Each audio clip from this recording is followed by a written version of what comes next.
This is part 2 of a multiple part story that takes place in Dragon Ball Multiverse. As the dust and debris start to settle from the first collision, we see that Vegito and Broly are gearing up for another attack. Everybody's pretty much freaking out at this point, and we clearly see that Broly needs to go back to his timeline like right now. If he doesn't, he'll likely just keep increasing in power and the whole arena will be in danger.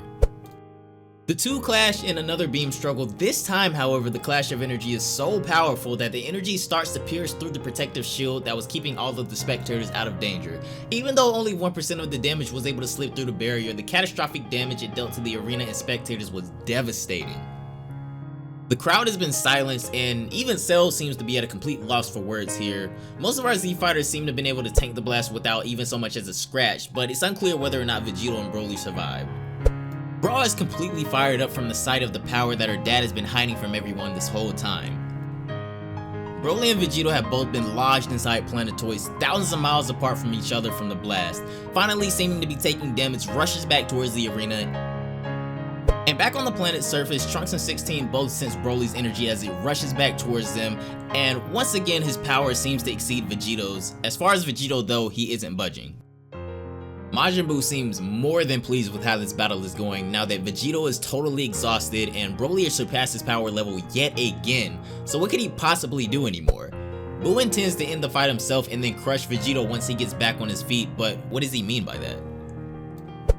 At that moment, Vegito instant transmissions back to the arena, and from what we see, he's very wounded, and Piccolo states that this is literally the first time Vegito has ever been hurt since he was born. Think about all the possibilities of all the fights Vegito could have ever been in Dragon Ball Multiverse, and he has never once been injured in any of them. Vegito looks up to the sky to see Broly rushing back down to the arena, and he thanks Broly for the fight and states that he doesn't think he'll ever find a rival as strong as him again, but unfortunately this fight has to come to an end now, because if it doesn't, Broly will keep increasing in strength and eventually Vegito won't be able to protect everyone mid-battle.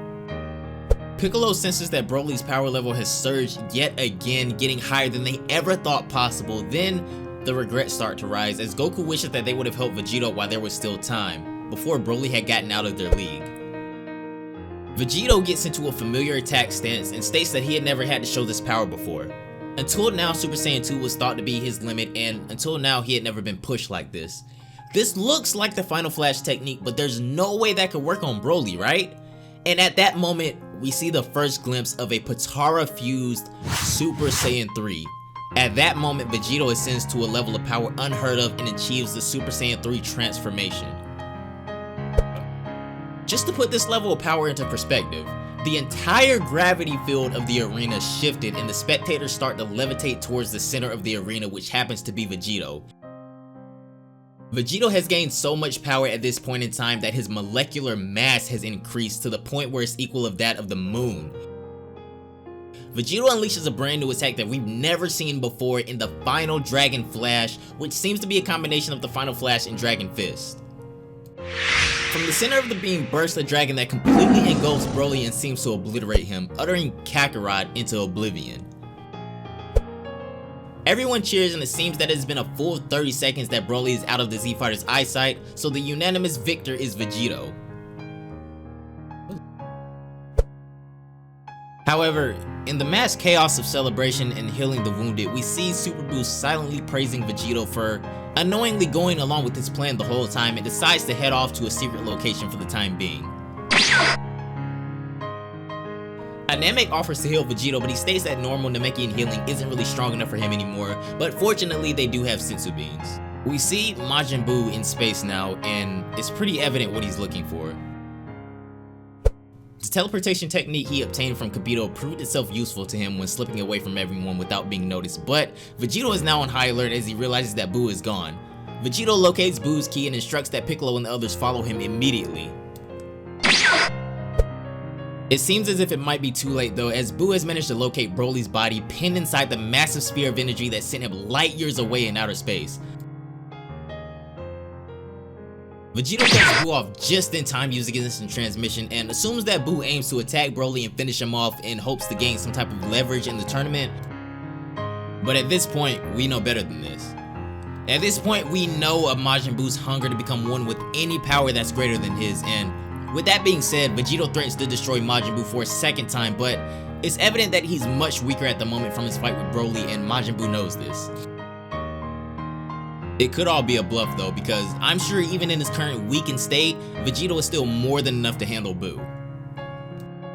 Back at the arena, parts are being scrambled together in a mad dash to fix the time warp machine so Broly can be sent back to his current universe. Majin Buu attempts to use the same sneaky maneuver he used against Gotenks and Gohan by sending a small piece of himself moving towards Broly in an attempt to absorb him without Vegito's knowledge, but of course this doesn't work as Vegito foils his plan immediately by blasting his leg.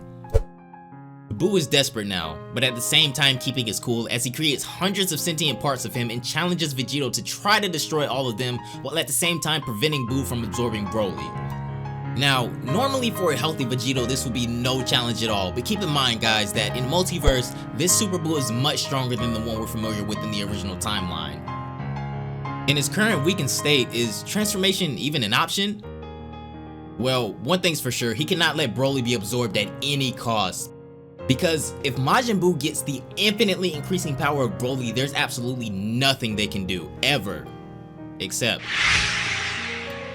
So at the current point in time guys, I don't think that there's a part 3 to this story just yet, but I do have an idea for the next story that I want to do, and it's going to involve two of our favorite transformations in the series, being Super Saiyan Rose and Super Saiyan 4. But anyway guys, thanks for watching and have a blessed day. Peace.